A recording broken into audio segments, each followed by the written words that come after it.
आप देख रहे हैं पब्लिक समाचार, पब्लिक के हक में। मुख्तसर अपने जज्बात का इजहार करने के लिए आप तालियां बजा करके सिया मुस्कान का इस्तेमाल करेंगे। भरपूर तालियां बजाएं सिया मुस्कान माइक पर।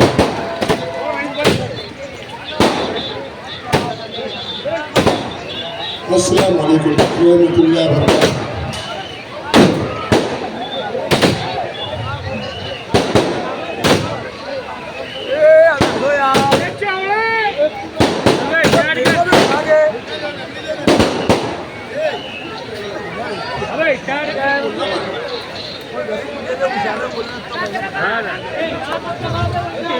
अस्सलाम वालेकुम रहमतुल्लाहि व बरकातहू।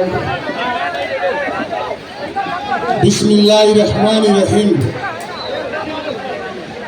जिंदगी का कुछ न कुछ मेयार होना चाहिए, जिंदगी का कुछ न कुछ मेयार होना चाहिए। आदमी को साहिब किरदार होना चाहिए, जो मिटा दे अपनी हस्ती कौम और मिल्लत के लिए। ऐसा मेरी कौम का काज और सालार होना चाहिए, मुस्तकिल डिग्निटी के साथ। बातें तो बहुत सी थी, बहुत से राज खोलने थे। साल 2007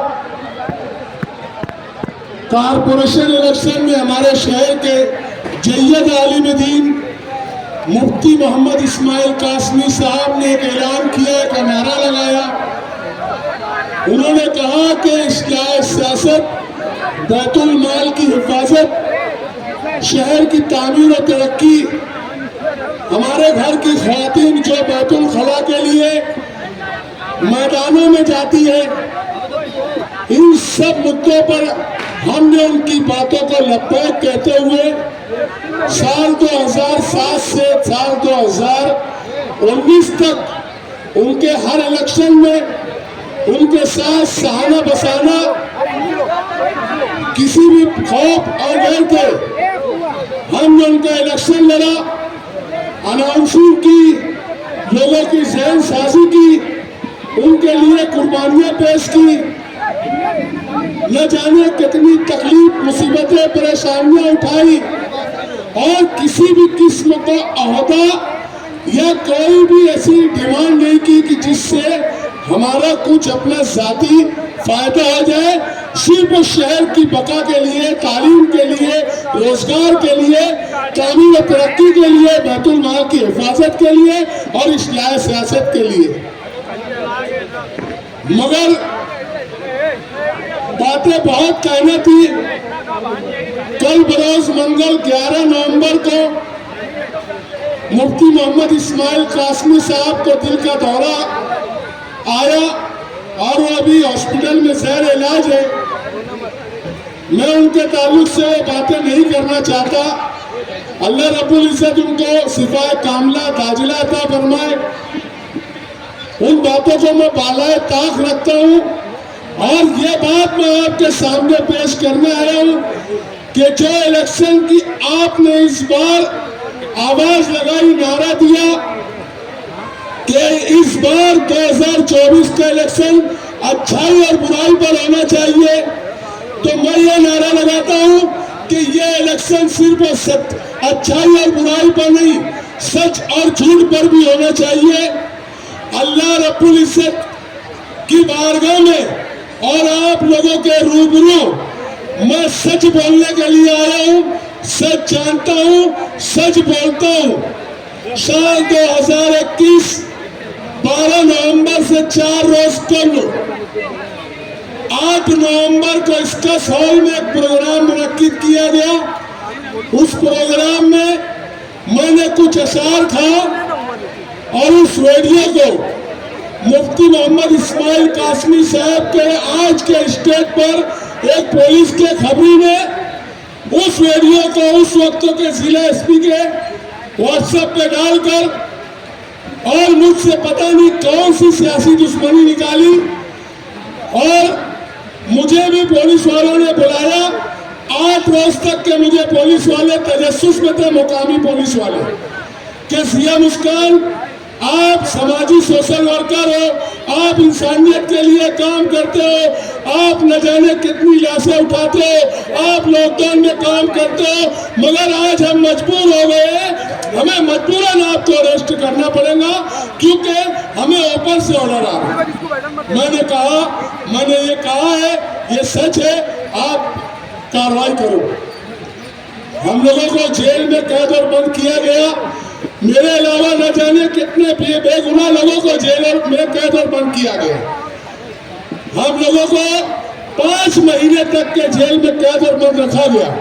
जिस वक्त पहली बार पीसीआर के बाद जब हम लोगों को एमसीआर हुआ, पीसीआर के वक्त उस वक्त मालेगांव शहर एडवोकेट एसोसिएशन के हमारे अजीम खान, मरूम एडवोकेट फारूक मेमन, आरिफ शेख वकील, जमाल नासिर, इसी वार्ड में जो तो उनका ऑफिस है, इन लोगों ने जब मुझको देखा कोर्ट में, उन्होंने कहा कि सीएम मुस्कान, हम आपके लिए 12 नवंबर में जितने भी बेगुनाह कैदी हैं उन तमाम लोगों के लिए फी सबीलिल्लाह केस करेंगे। और उन लोगों ने अपना वादा निभाया और फिर हम लोग यहाँ से जेल गए, सेंट्रल जेल का आलम यह था कि वहाँ का खाना आप एक वक्त का नहीं खा सकते हो। ये हाथ जब खाने के लिए उठता था तो यकीन जानिए ऐसे कांपता था कि मेरी बीवी बच्चे क्या खा रहे होंगे, कहीं भूखे तो नहीं होंगे, क्योंकि मैं घर में काम करने वाला अकेला था। बहुत बेबसी, मजबूरी, लाचारी का आलम था। वहाँ कैंटीन मिलती है, कैंटीन लेने का पैसा नहीं था। मैं मेरी बीवी से पैसे के लिए डरता था कहने का कि उसके पास होगा या नहीं होगा। ऐसे आलम में जेल के अंदर मुस्तकीम डिग्नी साहब मसीहा बन के रुनुमा हुए। इन्होंने हमें वहाँ तसल्ली दी। वहीं पर मस्जिद इत्तेहादुल मुस्लिमीन के साबिक मेयर अब्दुल मालिक साहब ने मुझे कैंटीन भेजी। शेख एहसान साहब रशीद खानवादा से उन्होंने कैंटीन दी।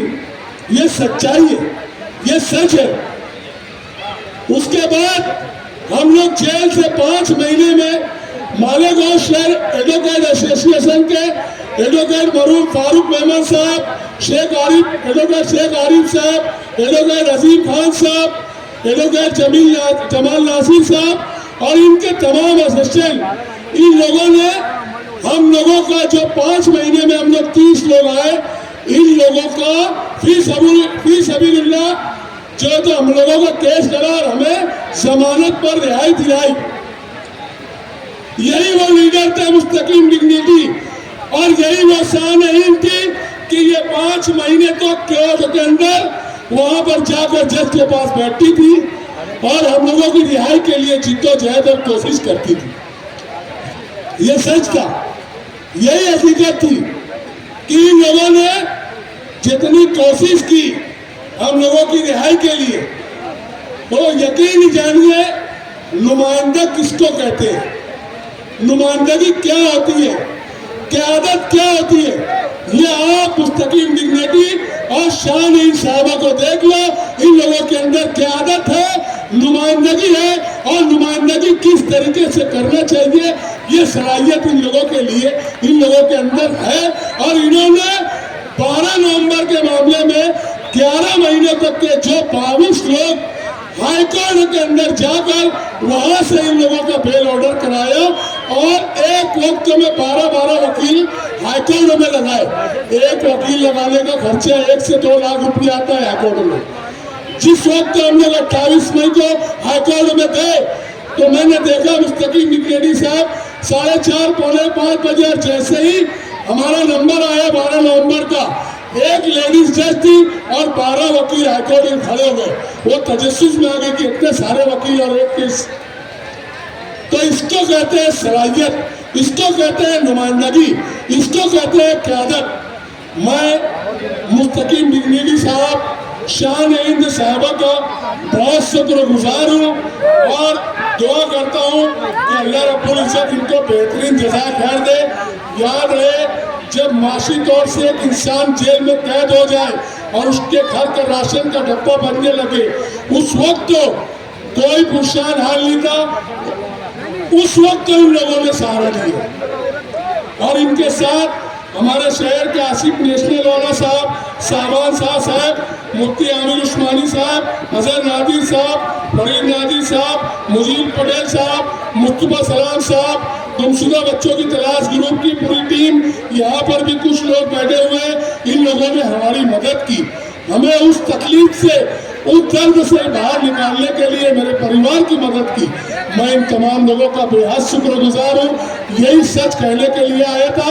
अल्लाह बेहतरीन जज़ा खैर दे इन लोगों को और इन्हें कामयाबी से हमकिनार करे। जज़ाकल्लाह।